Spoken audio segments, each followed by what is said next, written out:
vorbeischaut. Wir machen heute sowas in die Fürst-Pückler-Richtung. Das heißt Vanille, Schoki und Erdbeer. Also alles Leckere, was so in so eine richtig gute Torte gehört. Ich habe angefangen, erstmal Schürze anziehen, Prioritäten. Und dann ging es weiter oder dann haben wir gestartet mit dem Boden. Der Boden, das Rezept ist nicht von mir, das ist von einer amerikanischen Kollegin. Ich verlinke euch das unten in der Infobox. Es ist aber auf Englisch, also seid da vorgewarnt. Ich bin die Tage mit ihr, werde ich in Kontakt treten und fragen, ob ich das auf Deutsch in die Infobox für euch schreiben kann. Aber bis dahin müsst ihr ein bisschen Geduld haben und das selbst übersetzen.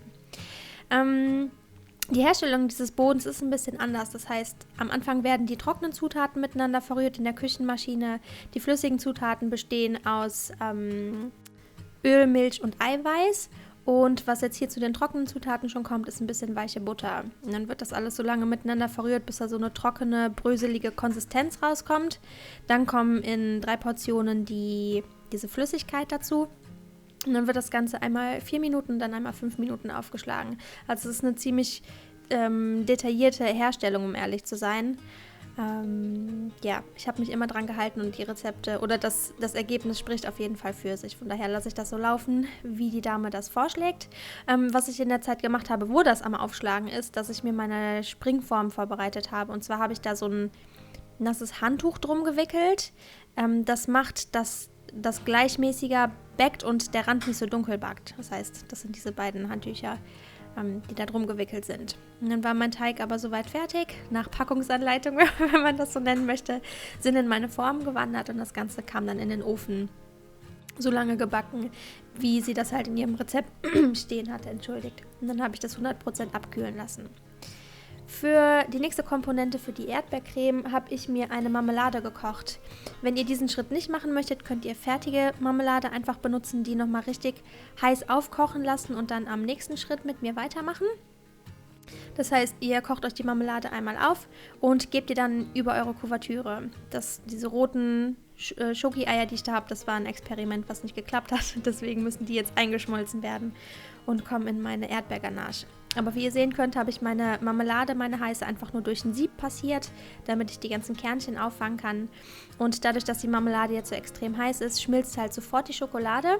Das heißt, das kommt alles so richtig schön warm und geschmeidig zusammen und da kommt dann die eigentliche Ganache-Komponente, die Sahne, noch dazu. Das Ganze wird dann verrührt und über Nacht stehen gelassen.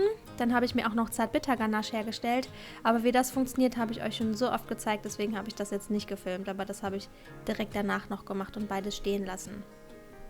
Bei mir war es dann am nächsten Tag, das heißt, meine Böden waren komplett ausgekühlt, meine Ganache war kalt oder meine beiden Cremes waren auf jeden Fall kalt und ich konnte mich jetzt ans eigentliche Zusammensetzen machen.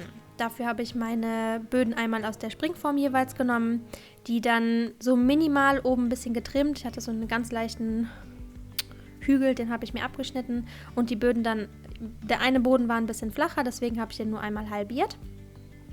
Und der andere Boden hier, der war einen Tacken höher, deswegen habe ich den in 3 Böden geschnitten, also zweimal durchgeschnitten. Ich brauchte insgesamt 4 Böden, das heißt, einer war zu viel. Da kommen dann halt 5 raus. Also bei mir kamen dann 5 raus und ich wollte nicht, dass meine Torte so extrem hoch ist. Habe deswegen nur 4 Böden von meinen 5, die rausgekommen sind, benutzt und da den übrigen Boden habe ich dann in Cake Pops einfach verwurstet, damit da nichts überbleibt und nichts verkommt.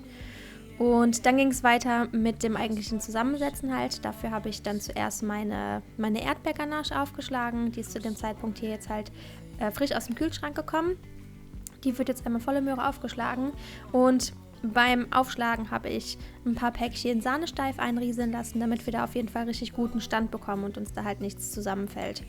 Aber ansonsten gibt es da eigentlich nicht viel zu beachten. Einfach nur aufschlagen, bis ihr da so eine richtig schöne, fluffige Konsistenz rausbekommt. Das Ganze macht ihr dann nochmal genauso bei der Zartbitter-Ganache. Das heißt auch aus dem Kühlschrank nehmen, dann einmal aufschlagen. Mit dem Handrührgerät reicht das vollkommen. Und während ihr das dann aufschlagt, kommt da noch etwas Sahnesteif einfach zu. Und dann wird auch das aufgeschlagen, bis ihr da so eine richtig schöne, mussige Konsistenz rausbekommt. Tata, genau. Und dann geht es ans Zusammensetzen. Ich hatte noch ein bisschen extra Marmelade mir aufgehoben, habe damit dann den ersten Boden bestrichen, dann kam meine Erdbeercreme drauf, Ring drum gesetzt, nächster Boden drauf, eine Hälfte von der Schoki-Creme drauf, nächster Boden drauf, nochmal Marmelade, die restliche Erdbeermasse oben drauf und das Ganze dann mit einem Tortenboden abschließen. Und dann wird das Ganze kalt gestellt. Und nach einer guten Stunde auf 2 habe ich dann meine restliche aufgeschlagene Ganache genommen, meine dunkle, habe damit dann meine Torte einmal komplett eingestrichen und das Ganze dann aber nochmal kalt gestellt. Hier ist auf jeden Fall wichtig, dass eure Torte schön gut durchgekühlt ist, sonst wabbelt das alles so ein bisschen hin und her und ist leider relativ weich. Von daher guckt, dass ihr die Kühlzeiten einhaltet und damit ein bisschen Geduld dran geht. Aber bei mir waren es dann einige Stunden später und ich habe mich ums Ausgarnieren gekümmert. Dafür habe ich mir hier so gefriergetrocknete Himbeeren genommen. Die habe ich bei der Coro Drogerie bestellt, falls es einem von euch was sagt. Wer die nicht kaufen möchte oder nicht kriegt oder so, ein paar Pistazien da unten dran sehen auch schön aus. Streusel, einfach irgendwas da unten dran, damit das ein bisschen fertiger aussieht. Das Ganze dann natürlich auf eine schöne Tortenplatte setzen und das Ganze dann einteilen. Ich mache das halt immer so manuell mit einem Messer, aber ihr könnt auch einfach so einen Einteiler euch kaufen und das einteilen. Ich hatte meine Torte in 12 eingeteilt und habe mich dann noch um den Drip gekümmert. Da habe ich es mir extrem leicht gemacht, habe ein bisschen gefuscht, habe mir einfach nur ein bisschen Kuchenglasur geschmolzen, die in meinen Spritzbeutel getan und das dann halt an meiner kalten Torte runterlaufen lassen. Ja, ich glaube, beim Drip gibt es nicht allzu viel zu erklären. Dadurch, dass meine Torte halt kalt ist, ist das relativ schnell angezogen. Und was ich dann zum ganz allerletzten Schluss gemacht habe, was sich auch so ein bisschen von selber erklärt, deswegen habe ich das nicht gezeigt, ist, dass ich mir noch neutrale, einfach kalte Schlagsahne aufgeschlagen habe mit ein bisschen Sahne steif, die dann in den Spritzbeutel mir gegeben habe und damit dann als Abschluss meine Rosetten einfach nur oben aufgespritzt habe. Also auch da gibt es nicht allzu viel zu erklären.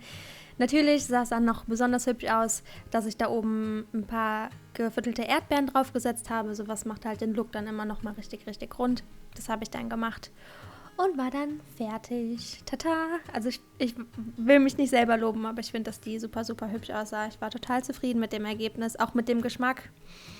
Das Ganze ist relativ süß, falls da jemand irgendwelche Einwände zu hat. Ja, das Ganze ist relativ süß, aber durch die dunkle Ganache, die wir haben, balanciert das diese ganze Süße so ein bisschen aus. Und es war einfach sehr, sehr rund und lecker. Ich freue mich auf eure Kommentare. Schreibt mir ganz, ganz viel. Vergesst nicht, in die Infobox zu schauen.